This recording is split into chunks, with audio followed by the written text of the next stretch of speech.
Unmasking the Legend of Ji Gong, Ji Gong's Journey Outside the Temple. Part 1.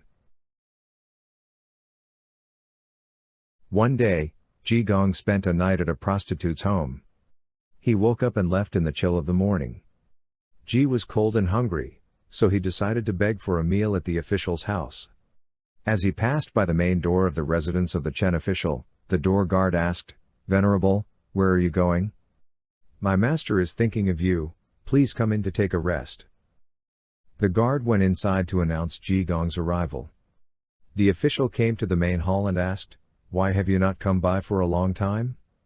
Ji Gong said, "Ever since my master died, I have been bullied by the other monks. I could not take that anymore and returned to Tiantai for over a year. When I returned, I wanted to visit the official, but the new abbot was too strict about discipline. 3 days ago, the man in the kitchen helped me and offered me 3 bowls of wine, and while half drunk, I left without the notice of the new abbot, and I roamed around for 3 days. Today, I found time to pay an official visit." The official said, "In that case, you must be starving, I will order some food and soup for you." Ji Gong said, "I do not think I will have the soup, I would rather have some wine." So, lots of wine and food were brought forward to Ji Gong. Ji Gong gobbled the wine and drained 15 or 16 bowls before he said, "That's enough. I got to be leaving for the temple, official." The official said, "Though you have filled your stomach, I see that your clothes are all worn out and bearing your 2 feet. Aren't you afraid of the cold?" Ji Gong replied, "It's rather cold, but don't border with this stinking body, let it be." The official said, "Though that is what you say. Here, I am presenting you with a piece of cloth and some money, and you may make yourself new clothing." Ji Gong said, "A poor monk wearing silk clothing looks inappropriate. Since it is a kind gesture of the official, I cannot reject it." So, the official told his assistant to hand them over to the Ji Gong. Ji Gong said, "How do I return your kind gesture?" "All right, there will be a great disaster at your residence next spring, let me dispel it for you." He requested an empty box of incense from the official, some papers, and a pen and started scribbling something on the paper. He then kept it inside the box and had it sealed. Ji Gong handed it to the official and said, "Place the box on the altar before the deity's image. When the disaster comes next winter, remember to open it and follow the instructions. I believe everything will be fine." After Ji Gong had gotten the silk and the money, he left the official and was about to return to the temple when he saw 7 to 8 beggars lying outside, howling because of the chill. Ji Gong became sympathetic and said, "Oh, what suffering! Everyone thought I would be chilled, but others suffered worse than me. Oh, poor fellows." He went near and asked, "Do you all need help?" When the beggars heard that, they sprang up, but when they saw a monk who did not appear any better than they were, they heaved a sigh and went back to lie down. Ji Gong said, "I am asking whether you all need help, why are you not responding?" The beggars said, "We are cold and hungry, when we see you are no better than us, how could you offer any help?" Ji Gong said, "No wonder you all are in such suffering, you all sneer at others. Though a poor monk, I possess valuable goods from a wealthy man." He took out the silk and silver as he said, "Look." The beggars' eyes were heightened when they saw those, and they forgot about the chill and crowd around Ji Gong. "Old master, you wear so lightly, don't tell us that you are giving them all to us." Ji Gong said, "If I want to keep it for myself, why do I bother to ask? However, these are silk, you can all trade them for making some ordinary clothing and share the money evenly." After saying that, he laid down the silk and the silver and behaved frantically back to Ling Yin Temple, leaving behind the very happy beggars. In early winter the following year, the official had a cold sore on his back, vast and harrowing. He tried many remedies, but nothing seemed to help. He then remembered the sealed box that Ji Gong gave him. He opened it up, and it was a prescription for back pain.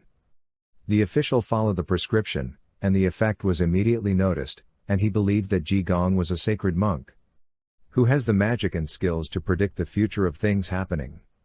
At this time, Ji Gong had been missing from the temple for 3 days, and everybody was looking for him.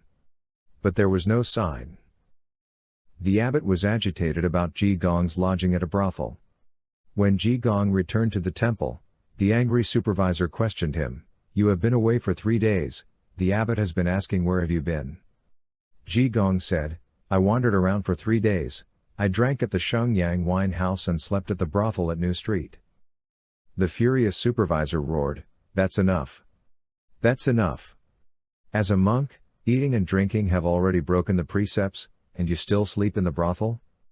Quickly get into the abbot's room and explain everything to the abbot so that it will not drag me into trouble in the future." As he said so, he pushed Ji Gong hard into the abbot's room. The supervisor said, "You did not follow the rules of the temple and went out on your own, drinking wine and sleeping with the prostitute. You must be punished." The abbot asked Ji Gong, "Is that all true?" Ji Gong said, "I just wanted to have fun, why not?"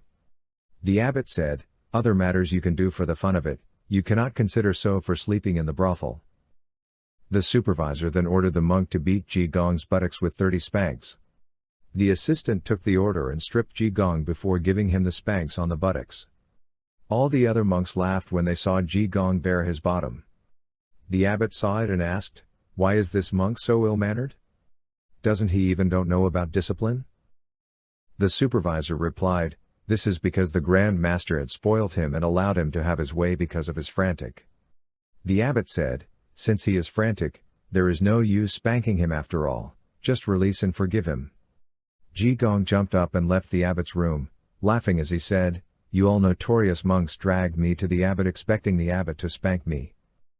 Fortunately, the abbot is understanding and relieving me of the spanks." The monks said, "You are frantic, who will be your guarantor?"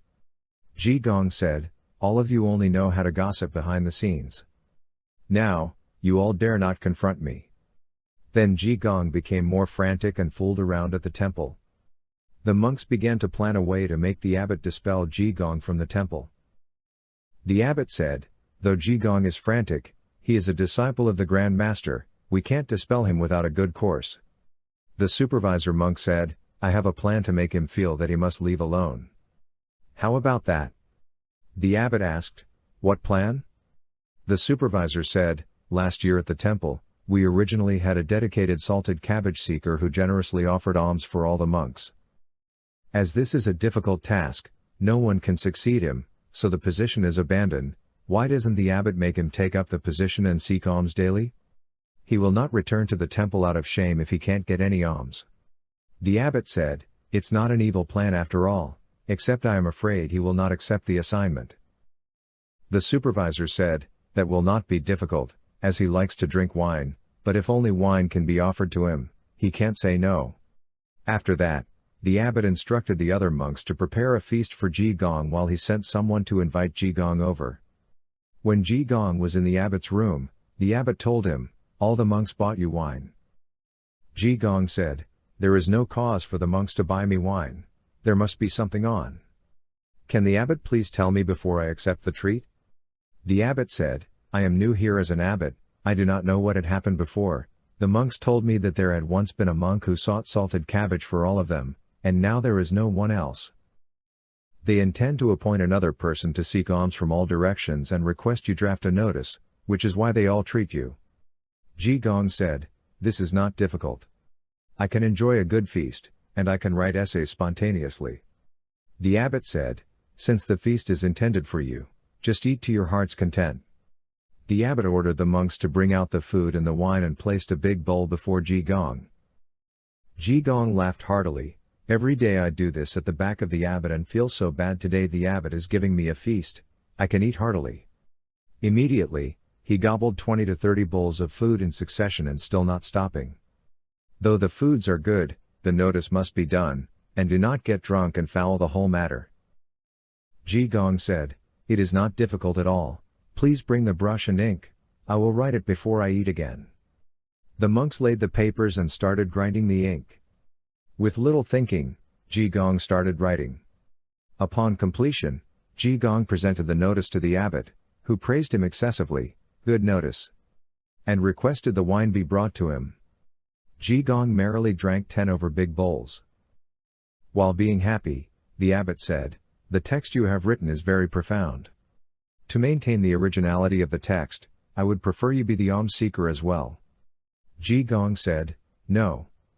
I am frantic, how can I seek alms? The supervisor chipped in, Ji Gong brother, please accept the abbot's wish, you know many of the wealthy people around, it should be easy for you. Ji Gong said, I know the wealthy officials at the imperial court just to take advantage of the food and wine they offered me, I can't seek alms. The abbot said, you just do it for half a year and 3 months, I will look for someone else to replace you. Ji Gong was tipsy by then, saying, since I have taken the wine, I guess I cannot reject any more, so I shall be the alms seeker. The abbot was delighted upon hearing that, and he asked for candles to be lit and a red carpet laid, then offered 3 bowls of wine to Ji Gong. After Ji Gong had taken the alms record book and left the abbot's room, he told himself, it is obvious that they are setting me up and forcing me to leave the temple, I might as well take the authorization letter and go elsewhere. When he returned to the abbot's room, he said to the abbot, as I have to go for alms seeking, I have to be all over without an authorization letter. Others may see me as a fake monk and will not offer anything.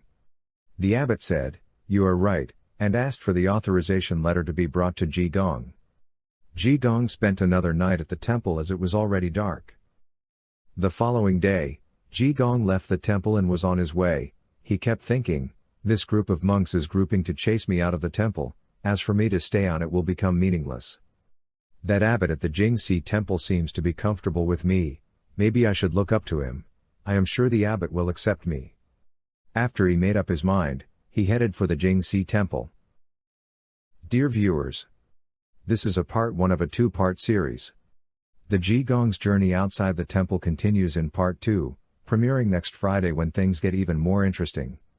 Tune in next week for the thrilling conclusion, where you dive deeper into this story. Stay tuned for part 2. Hit that notification bell and tell us in the comments what you're most excited to see next.